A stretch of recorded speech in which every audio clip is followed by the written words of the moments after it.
à tous, j'espère que vous allez bien.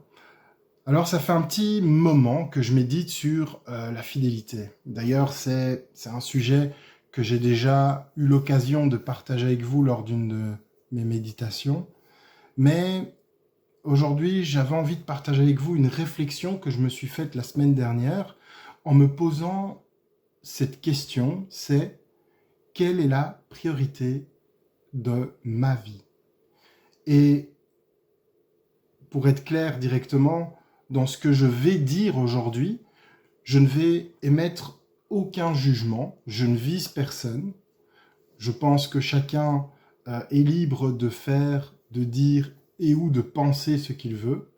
Mais, et là, excusez-moi encore une fois, mais je risque de prendre un exemple facile. Et oui, je prends cet exemple parce que c'est quelque chose que j'ai vécu. C'est vraiment du vécu. Mais dans l'exemple que je prends pour illustrer ma pensée sur les priorités de ma vie, je vais prendre l'exemple d'étudiants d'enfants de chrétiens ou d'étudiants chrétiens, tout simplement. Et dans l'exemple que je prends, sans juger personne, il y a souvent, voilà, je l'ai déjà vu, je l'ai déjà vécu, voilà, c'est des étudiants qui, pendant la période de blocus ou d'examen, décident de ne plus fréquenter les assemblées, décident de ne plus aller à l'église afin d'optimaliser le temps qu'ils ont pour le consacrer à étudier, pour le consacrer à voir leurs cours. Alors, voilà, je le répète encore une fois, c'est un exemple, je vise personne, et dans l'exemple que j'ai choisi cet exemple-là, mais j'aurais pu prendre un autre, j'aurais pu prendre n'importe quel domaine, n'importe quel secteur d'activité dans la vie. Et voilà, je le dis, je le répète, chacun est libre de gérer son temps comme il le veut, comme il le désire. Chacun est libre de faire, de penser ce qu'il veut. Et comme j'ai dit, on peut le transposer dans tous les domaines de notre vie. J'aurais pu prendre par exemple l'exemple de mon fils qui joue au football ou de mon autre fils qui jouait au rugby. Tous deux savent et savaient, parce que le plus grand a arrêté le rugby, que les matchs qui se passaient le dimanche matin, c'était pas possible. Et pourtant, ici, mon fils qui joue au football, il a des matchs le samedi, mais aussi le dimanche. Et il y a des parents qui viennent qui sont déjà venus me proposer de dire, si vous ne savez pas aller au match, on peut prendre votre enfant pour qu'il aille au match et on peut venir le chercher, le déposer, il n'y a pas de souci. Mais on a refusé. Parce que la priorité pour nous, c'était vraiment que les enfants puissent aller à l'église le dimanche matin, qu'importe les circonstances. Voilà. Et donc, pour revenir aux étudiants, on a des étudiants qui, pendant ces périodes, disparaissent des églises pour étudier. Moi, ça me pose aucun problème. Comme j'ai dit, chacun fait ce qu'il veut, chacun gère son temps comme bon lui semble. Et puis, fréquenter une assemblée, recevoir un message, vivre la communion fraternelle, oui, ça ne se fait pas que le dimanche. De nos jours, en plus, il y a des moyens technologiques comme Internet qui fait que finalement, on peut être en contact même avec des frères en Christ, des frères et des sœurs en Christ au bout du monde, n'importe quel jour grâce à certaines applications. On peut voir des vidéos sur des sites, des vidéos de messages. Il y a moyen de voir et de faire plusieurs choses en dehors de l'église pendant la semaine, et il n'y a pas de moment. Et puis, je peux lire ma Bible personnellement quand je veux. Je peux prier quand je veux. Ça ne me pose pas de problème à partir du moment où la personne qui choisit délibérément de ne pas fréquenter l'église pour telle ou telle raison vit une vie équilibrée en Christ. Mais ça me pousse quand même à me poser certaines questions. C'est pourquoi éviter la communion fraternelle le dimanche matin et puis dans tes moments de pause, car sauf si on est une machine, c'est impossible d'étudier non-stop. Mais dans ces moments de pause, pendant que tu fais la pause, mais qu'est-ce que tu fais? Comment tu te relaxes? Est-ce que tu regardes des vidéos, des films, des séries? Vas-tu te promener? Téléphones-tu à des amis pour rigoler? Avec qui passes-tu ton temps libre? Pourquoi tu évites l'église? Pourquoi es-tu prêt à te priver de la communion fraternelle, de ton assemblée, parce que il y a quelque chose dans ta vie qui est plus important à ce moment-là? Plein de questions comme ça me viennent.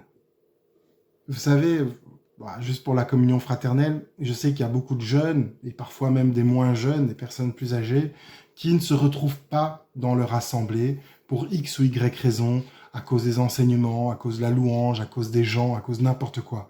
Et au lieu de chercher au lieu de, il y en a certains qui fouillent et qui cherchent d'autres assemblées, de se dire, mais qu'est-ce que moi je peux apporter dans mon assemblée? Si tu vois quelque chose dans ton assemblée qu'il faut changer, c'est peut-être toi qui dois apporter ce changement. Si tu veux que les autres changent, sois d'abord toi-même le changement. Voilà, c'est une petite parenthèse. Je peux comprendre que des jeunes veulent se retrouver ensemble, des personnes âgées veulent se retrouver ensemble, mais si tu es dans une assemblée, c'est qu'il y a une bonne raison.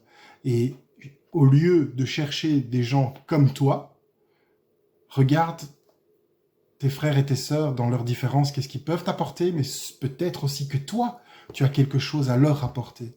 Et voilà, avant de fuir ton assemblée, essaye de voir la place que Dieu veut que tu prennes dans cette assemblée, parce que si tu es là, c'est pas un hasard. Voilà, ça c'est une petite parenthèse, mais pour revenir à qu'est-ce que je fais lorsque je suis fatigué, éprouvé? Est-ce que je trouve du repos, de la paix et de la relaxation en Dieu? Aujourd'hui, c'est quelque chose qui est à la mode, c'est se relaxer, se mettre dans des musiques un peu relaxantes, des odeurs, être au calme, allongé et tout ça, mais comment je me relaxe? Comment je trouve le repos? Comment je trouve la paix? Et puis, comment je vis ce que Jésus nous dit dans Matthieu 11, 28, 30. Venez à moi, vous tous qui êtes fatigués et courbés sous un fardeau, et je vous donnerai du repos.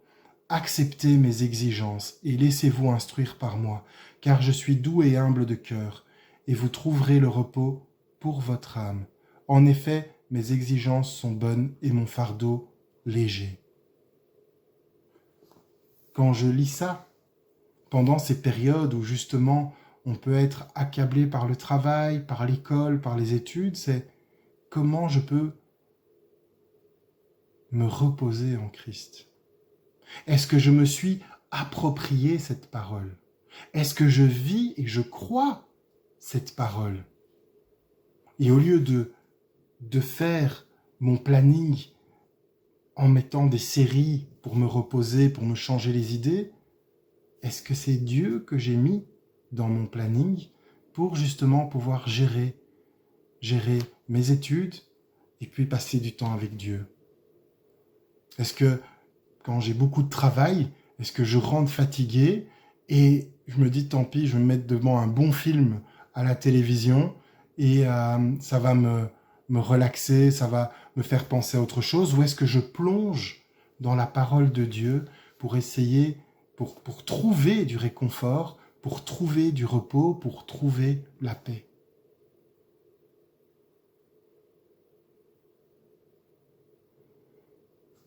Si Dieu est la priorité de ma vie, chaque événement de ma vie m'amènera à me tourner vers le Seigneur.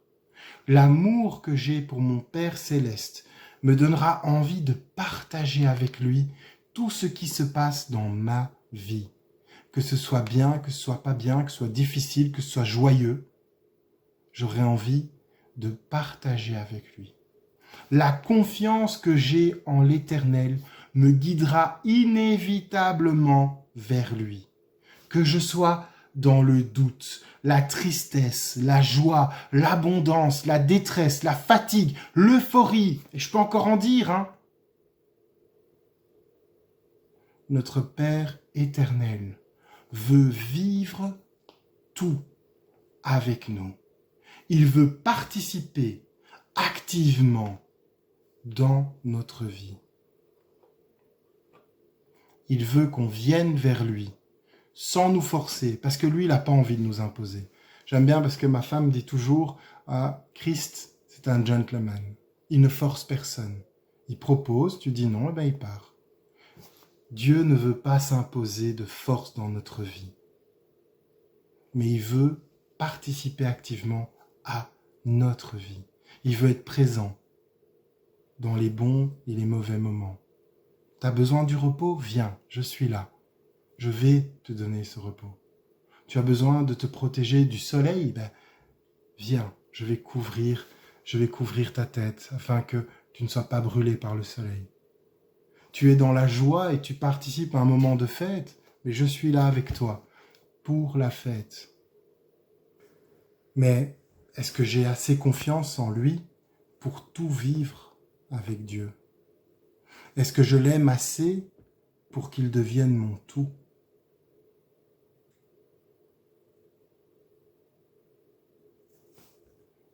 Soyez bénis.